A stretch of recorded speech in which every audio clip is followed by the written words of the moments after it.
Well, thank you all for joining us here today. We definitely respect and value your time and really appreciate when you choose to spend it here with us. And we want to strive to always give you the best value possible so that you know that you made a great decision when you came here and joined us here today. And today will be no exception. You're in for a real treat. We're going to be chatting today with Jan and Jillian Yuhas, and we're going to be talking about negotiating boundaries and conflict resolution. So welcome, Jan and Jillian. It's great to have you here. Thanks for having us. Oh my gosh, that's adorable. And for those of you who don't know them, Jan and Jillian, identical twins, for those of you who are seeing this, and for those of you who are not, just to give you some context here, and they are relationship and boundary experts, and they're dedicated to helping individuals navigate the intricacies of interpersonal dynamics. And a lot of people don't think of that as a negotiation. So I was thrilled to be able to get Jan and Jillian here with their background in psychotherapy and family mediation. They're committed to resolving relationship disconnects, for want of a better term. And as business consultants, they help people leverage their insights to assist companies in establishing thriving workplace cultures. And we could all use a little more of that. So let's dive right in. I mean, you guys, I know, do a lot of work around boundaries, and we hear a lot of talk about boundaries these days, a lot of lip service paid. But I think a lot of people don't necessarily understand what exactly the term gets thrown around a lot. But why don't you tell us a little bit about, healthy boundaries? What are they and why are they so important? Yes, I think one of the biggest misconceptions out there is that people set unilateral boundaries and they're setting ultimatums in their relationships. And then they're wondering why the other person isn't receiving it well or working with them in order to respect their boundary. And so that comes from more of a safety perspective or a trauma-based setting a boundary in that sense to protect your immediate safety. But when it comes to really elevating our relationships personally or professionally, we also need to negotiate boundaries within that dynamic around a shared value if we're going to let each person have a voice and come to a resolution that meets the overall goal of the relationship, but our needs as well as a person. Yeah, beautiful. And it's funny because I said in the intro, I think one of the hurdles I have, when I talk about the art of feminine negotiation, most people don't think about their personal relationships as negotiations, whether with their kids, with their intimate partners, with service providers every day. And for me, if you think about these as negotiations, you're going to show up more intentionally. What are your thoughts on that? I agree with you because whenever you are voicing your value and asking questions and trying to gain further insight as if there is a disconnect or you're just trying to find some way to, have that mutually beneficial relationship, at the same time, we're showing mutual respect for each party involved. And so this is almost a basic skill that we all need to have for every facet of our life and Yeah. relationships, because it really just shows of how high value we are as an individual, but then also that we're trying to show respect mutually across the board. Yeah, So beautiful. And I mean, I love the idea about getting more intentional about our boundaries as well, because often in our relationships, whether personally or professionally, we just we go along and things build up and build up and build up. And then all of a sudden we explode and have very inappropriate reactions, or we just end up being reactive generally. Whereas when you think about these things with intention, you show up differently, right? You show up, you have a plan, and you show up with a little more grace and a little more elegance to get those more constructive sort of agreements. Now, I'm sort of blurring the lines here. I keep talking about whether personally or professionally. Are there different kinds of boundaries? So we phrase it a little bit different, whether it's a personal boundary or a professional boundary. If it's a personal boundary, we might say, I feel dismissed when I don't receive a call back from you. I value communication. How can we get on the same page when it comes to our differences in communication styles? If it's a professional boundary, we might say, it seems like we're not on the same page here. I value teamwork. How can we align in order to meet our deadline? So we're depersonalizing it a little bit when it comes to our professional boundaries versus our personal boundaries. We might express a little bit of a feeling of what we're feeling in that moment or the emotional trigger we're experiencing. Yeah. Okay. And how does boundary setting help conflict resolution? I know that you guys do a lot of work in that area, as do I. So I'd love to hear your thoughts on that. So when we're setting a boundary, the goal is actually to open up the communication channels to have a constructive conversation. And so we're pointing out the behavior, not the person, but we're saying, hey, we're not on the same page here. There's a disconnect or misalignment, and we want to be able to have a conversation about it so we can get back to where we originally were, and both people can feel at peace in that relationship. So in a way, we're making requests to open the communication channels, but we're doing it in a way that's collaborative, constructive, and it makes it easier if you do have more of that fear-based mentality. Oh, I don't know how this person's going to respond. But if we're doing it from the we mindset, it's much easier for the other person to see that we're trying to work with them, not against them. Yeah. Yeah. And so how did you come to write Boundary Badass? Great title, by the way, for your book. So what was the impetus for you guys to go, you know what, we need to get this out in the world? So it's a little bit of personal and professional path to writing our book. Personally, we grew up in a rural farm town of 900, moved to a metropolitan city of 3 million, and that was a huge culture shock for us. Yeah, I guess. So during that whole experience, we were used to being heard and understood back home. And then when we got to this huge city, we realized and we always kind of had a we mindset being twins. We didn't do stuff that was going to impact the other person's life. But when we encountered all these individuals in the new city, we realized that not everybody has a we mindset. And so we faced a lot of like painful experiences with friends or even romantic relationships. Professionally, we started mediating at the age of 21 at a crisis hotline for teens who ran away from home.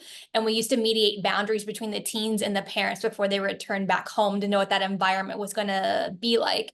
And professionally, that led us to getting our master's in marriage and family psychology. And then later on, we became family mediators as well. Yeah. Well, that's an interesting background. And young, I'd love it. And I know I'm going sort of off track here a bit, but I imagine there's not only a fair bit, but some pretty intense and nuanced negotiations when you're dealing with a crisis line with teens at crisis. Can you tell us a little bit about either, what you learned or some tips that you took away from the big learnings about negotiating in that high stakes situation? So a lot of teens, I feel like they ran away from home, not because they wanted to, but it's because didn't feel heard or understood within the family dynamics. Yeah. And so it's really important for parents to understand that their children have a voice as well, because our voice is developed usually from infancy up to age 7 is where our belief system is derived from. But if a parent has a mentality, my way or the highway, and is very rigid in regards to rules or guidelines, a child doesn't feel like safe to express themselves. And so often their needs are being dismissed or going unmet. And so they feel like they have no other opportunity except to escape that environment and run away in order to get a reaction because they're not feeling heard or understood when they are trying to express themselves. Yeah. Wow. Now, you had mentioned about a we mindset before, and especially coming from that smaller community, 900, that's pretty tiny, I got to say. I can't imagine the culture shock suddenly jumping to 3 million. But I'd like to chat about that for a minute, because that was one of the real impetuses for me, having been, a lawyer for 30 years and then creating this art of feminine negotiation sort of concept. Because I realized that much like you, like I'd come from a sort of a smaller, low income neighborhood. And then I started the practice and everybody treated each other with sort of dignity and respect in that community, and then start the practice of law. And everybody seemed to be out for themselves, right? It was this very competitive environment. And, I often bitch these days about, if we look at our TV, even most popular TV shows now, we don't have like the old school, I'm dating myself here, kind of old school protagonists. We're almost always rooting for the bad guy, right? Whether it started with Sopranos or Breaking Bad or Ray Donovan. And, we're hoping that really is an anti-hero gets ahead still. So, and for me, I believe that we get more when we take collaborative approaches and when we show up and treat people with dignity and respect, even when we're facing, bullies or people who are trying to exert their power, rather than butting back with that energy. I feel like we get more if we consistently still attempt to show that respect while setting boundaries. So if you could share some of your views in your conflict mediation work and the boundary work about the difference between this we versus I kind of mindset and the outcomes you get with those approaches. Yeah, so when it comes to the way we negotiate, it's we versus the relationship problem or whatever, the business problem, family problem, whatever we're doing. So it's like, how are we going to work together and try to resolve this amicably in a way that shows respect for ourselves, but also mutually respectful? And so that, comes from using that calm tone of voice in constructive communication. But you're also being assertive, because we also have to understand, if we do not speak up, then we're part of the problem. Yep. And then that's also known as conflict avoidant. And so having that we mindset, though, you're trying to find a way to reach a middle ground that allows each person to feel like they get some part of the ultimate win-win outcome. So in that moment, you're thinking, because each person's decisions or their thoughts or ideas are going to impact the overall relationship outcome or the other person involved. So this is why we're saying open up the communication channels. And so that way, if I make a decision, it's going to impact the relationship. So that means it impacts the other parties involved. So that's why each person deserves really to have that voice and be heard and understood, but then reach some kind of connection that allows us to regroup and head towards more of that collaborative approach. Yeah. And someone who has a me mindset is usually stuck in an egocentric way of thinking. So they're only concerned about their wants or their needs. And usually that comes from our childhood wounds. And so that person usually has unhealed wounds that they haven't really worked through. So they're operating from their ego, where if we're operating from a we mindset, we're coming from a more heart-centric place, and we're operating based on our value system. Yeah, I would say more leadership mentality, growth mindset.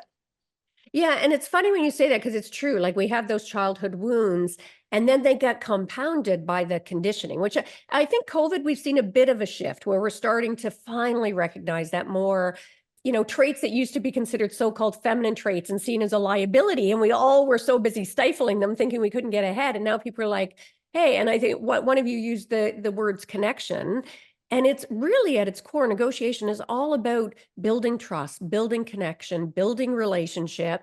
And again, whether personally or professionally or all the spaces in between. So, and the other thing that you touched on is this about that opening the lines of communication and keeping that channel open. And it's so counterintuitive to what we've been taught, right? Where it's like, hold your cards close to your chest, don't leave yourself vulnerable. And I'm glad to see a little bit of softening on that. And I want to just poke a little bit more to put a pin in it for our listeners.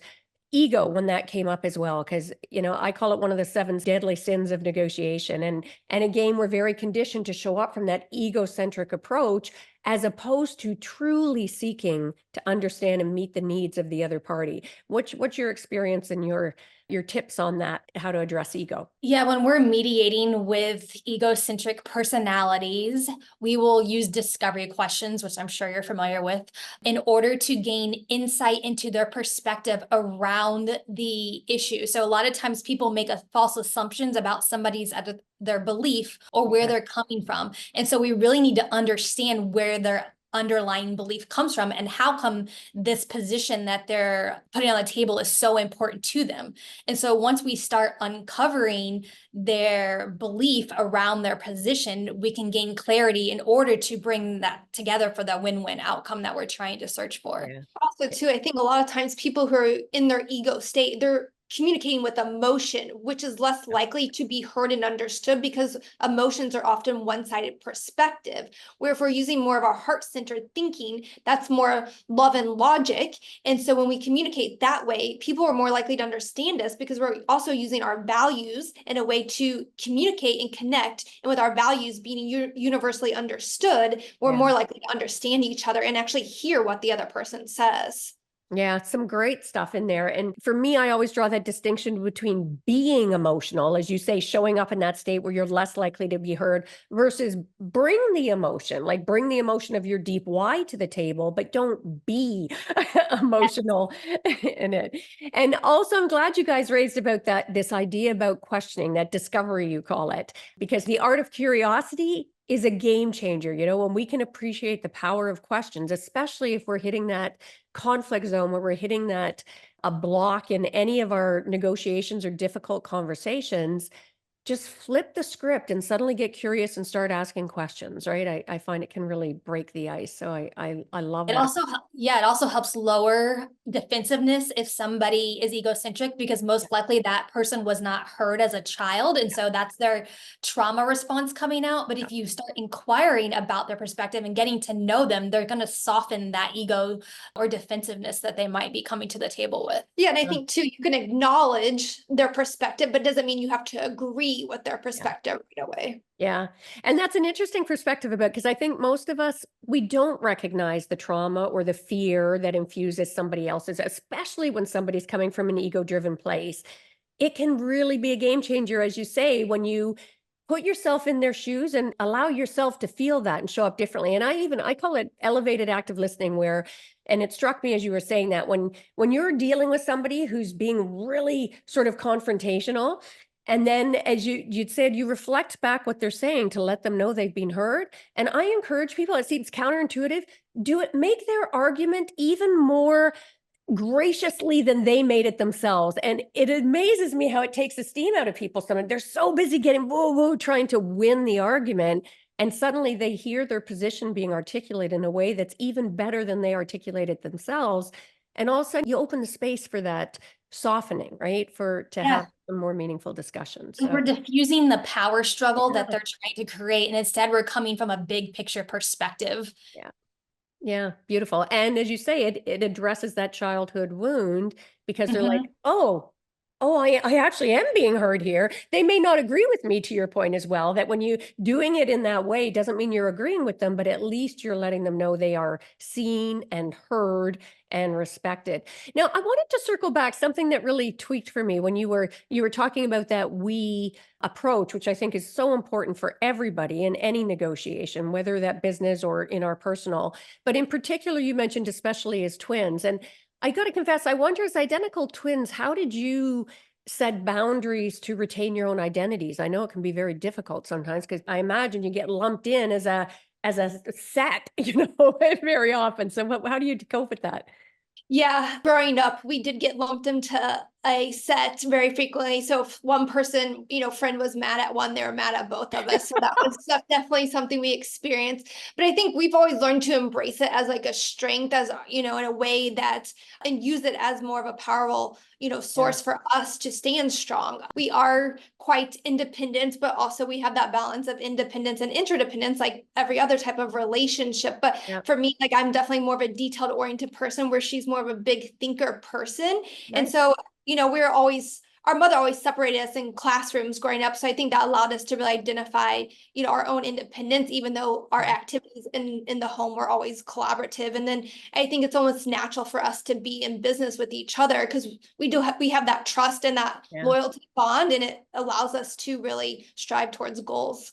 What a great combination, eh? You've got one who's the big thinker, the other one who's the detail, and together you're the whole package. That's gorgeous. And I want to, again, for our listeners, put a pin. Something you said there, I think, is so profound and important and often overlooked. And that is to take something that many would see as a weakness or a struggle, an obstacle to overcome, and your perspective on it was to see it as a strength. And I think that's such a powerful mindset shift. And for our listeners there as well, because I think women in particular, well, both women and men today, it's, my TEDx talk was on why the world's so out of balance, because, as we said, both men and women are trying to stifle those so-called feminine, because we've been so conditioned to see those as a weakness. And I invite all of you, lean into those so-called feminine skills, right? See them as a strength, as Jan and Jillian were saying. I think that's a really beautiful perspective. So let's talk a little bit about the relationship between personal boundaries and self-worth, because so much of how we show up and negotiate is based on our negotiations with ourselves, right? Our own mindset. So tell us a bit about that. Yeah, so self-reflection is really key here in terms of really understanding who you are as an individual. And usually we recommend people develop their top 5 values they want to operate from in their personal relationships, and top 5 in professional. And there might be some overlap in those 2 different sets of value systems, but at least operating from 5 gives you a roadmap, and that aligns to your authentic truth. So when our actions, our daily actions, and how we interact with everybody else is in alignment alignment with our value system, then we are elevating our own value, and other people also know where to meet us because this is our standard of what behavior we're willing to accept and what we're not willing to accept. But also too, those values that we live by, that's going to send us a cue if someone sort of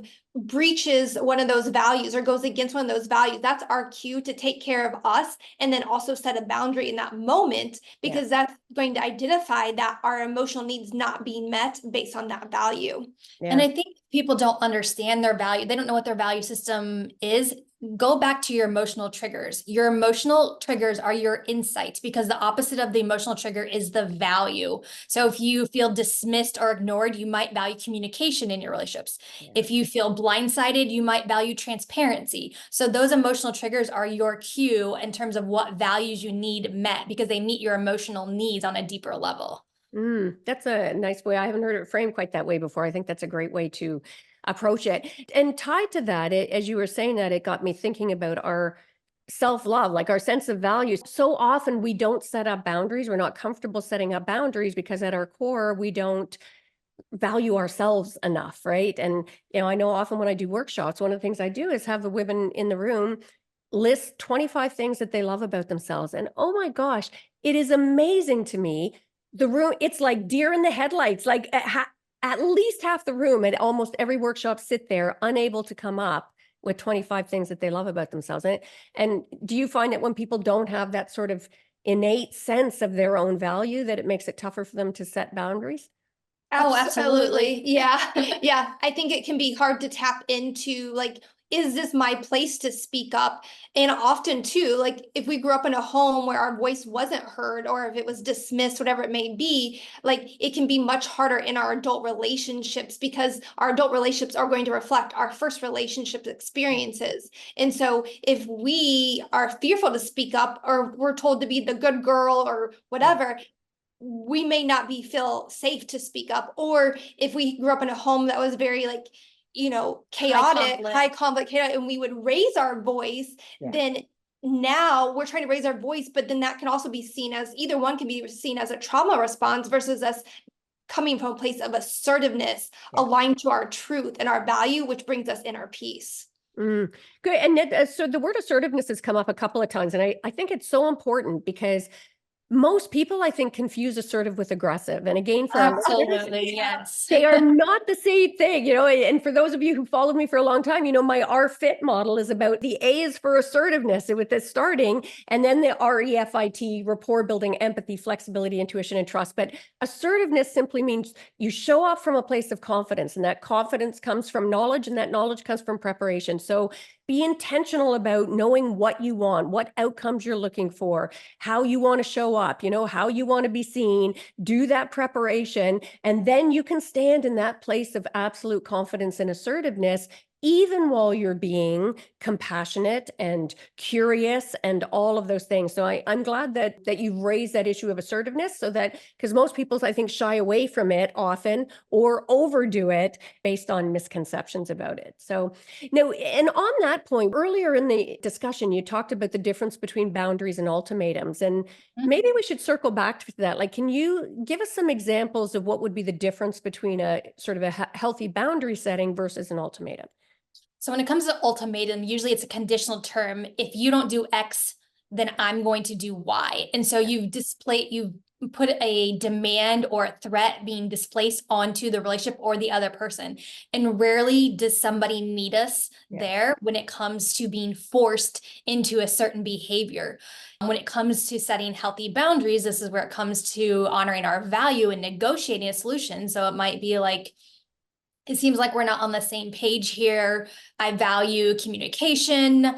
What can we do in order to bridge the gap between our communication styles? And so we're trying to work with that person to come to a resolution where each person has a voice. Because if you have one person who likes to communicate all day long and the other person feels emotionally flooded by that and they don't want to communicate all day long, then we have a disconnect in our communication styles. And so that's when we need to understand what each person's preferences are. And then we come to a compromise or a, solution. I think too, one way to look at it is as ultimatums can create this gridlock, this impasse, because it's like taking expectations and putting them on the relationship dynamic. And they're very much that me mindset, one-sided perspective where, which is going to breed resentment and distrust in the connection. yeah, and where our boundaries are all about how can we find ways to better our relationship as a team and as a way that we can actually honor and respect each other without it being detrimental to the relationship. But while simultaneously respecting our own value and self-worth.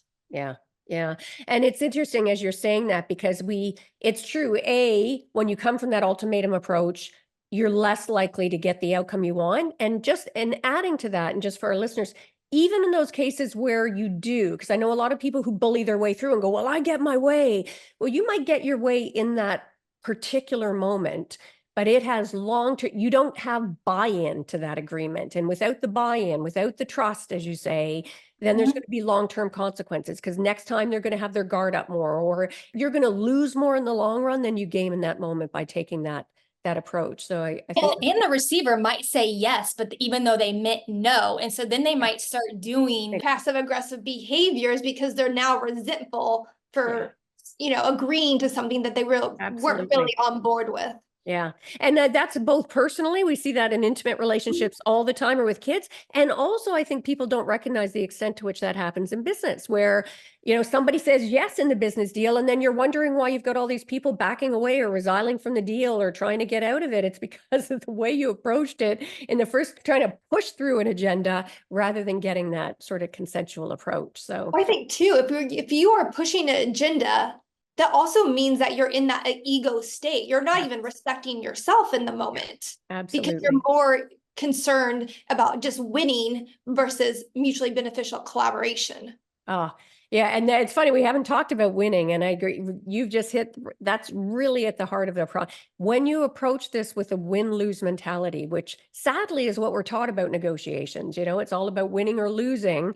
Even a course I took in law school on negotiation, it was all about, you got your marks based on who got the highest negotiation. And there was no room for creative out of the box sort of solutions. I'm like, this is kind of a faulty way to be teaching this concept. So can you share some tips with us on how to handle someone who does not respect your boundaries? So someone who does not respect your boundaries after you try to work with them collaboratively usually tells us this person only is concerned with their needs and they're operating from their ego. They can't see outside of themselves. There's psychological blind spots going on. Yeah. And sometimes when we're dealing with individuals like that, we have to redefine our relationships.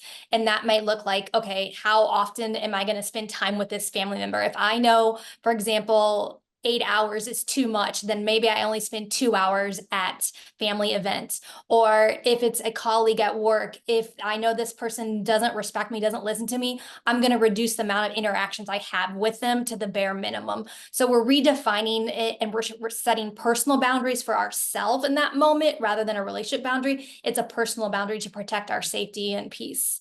Yeah. Nice. Yeah. And it's funny, I was circling back to that win-lose thing. I was just thinking of that, like, oh my gosh, we see that so often, like in our legal profession. It's like our entire legal system is based on this. Our language around it is all about, you win cases or you lose cases. It's the opposing counsel. Everything pits us against each other. And we see that in business as well. And I'm hoping we're going to see a shift with the kind of work you guys are out doing there and changing people's mentalities on that. Now, what are some easy boundary creation wins that you can share with our listeners today so they take something away concrete in their back pocket that they can apply? Well, I definitely recommend practicing with people you feel safe with first. And so that way you can start to develop the language and skill sets. So it is easy to actually speak up and advocate for the things that you want or need. Because if you try to do it with someone, if you're first learning how to set boundaries from a more we mindset, and you do it with someone that's really doesn't have that mentality, it's going to feel very frustrating in the moment. Yeah. And so I think definitely practicing boundaries with people you feel safe with, whether it's friends, family, colleagues, just people that are going to respond in more of a constructive, positive way. That would be like my first step to really trying to elevate your boundary setting that's going to allow you to feel heard and understood in your relationships. Yeah. And you hit on something there I think is really important, is that be prepared at first when you do this. People may not respond immediately, right? I mean, because of all the conditioning and the trauma. And I think most people give up at that stage and revert back to those old patterns. And I confess I was guilty of that. Like, my daughter got diagnosed at only 2 months old with a serious heart defect and was in heart failure, needed open heart surgery. And everything that could go wrong did. And we spent 3 months in critical care. And for me, that was an epiphany about how, oh my God, this practice of law is so conflict ridden. I'm going to be different when I go back. And I did. I showed up differently. But it didn't last at first. It took me, I'm embarrassed now to say, because the response I got was that conditioned pushback kind of response. And I thought, screw this, right? I mean, I'm getting steamrolled here. And now I recognize, had I stuck with it, it would have had such a profound shift. So thank you so much for raising that point for our listeners, that start somewhere safe and be building the skills and stick with it, even if you're not getting the response that you want at the outset. I think that's Yeah, we kind of have to think of boundaries as the same resources we need, like water, to quench our thirst. If we go nice. days without water, we're going to not feel great. We're going to be, at our worst. Boundaries help us have fulfillment in life and help us have clarity and transparency in our relationships for greater trust. That's beautiful. Nice. And we talked earlier about sort of preparation in the context of assertiveness. Just be prepared so you can show up in that place. What role do you guys think preparation plays? Or more importantly, I guess, let me ask this. What are some of the most important elements that you would suggest for people if you know you're about to go into a potentially difficult conversation, whether personally or professionally? What are some of the elements that you would recommend people do to prepare to show up and get better outcomes?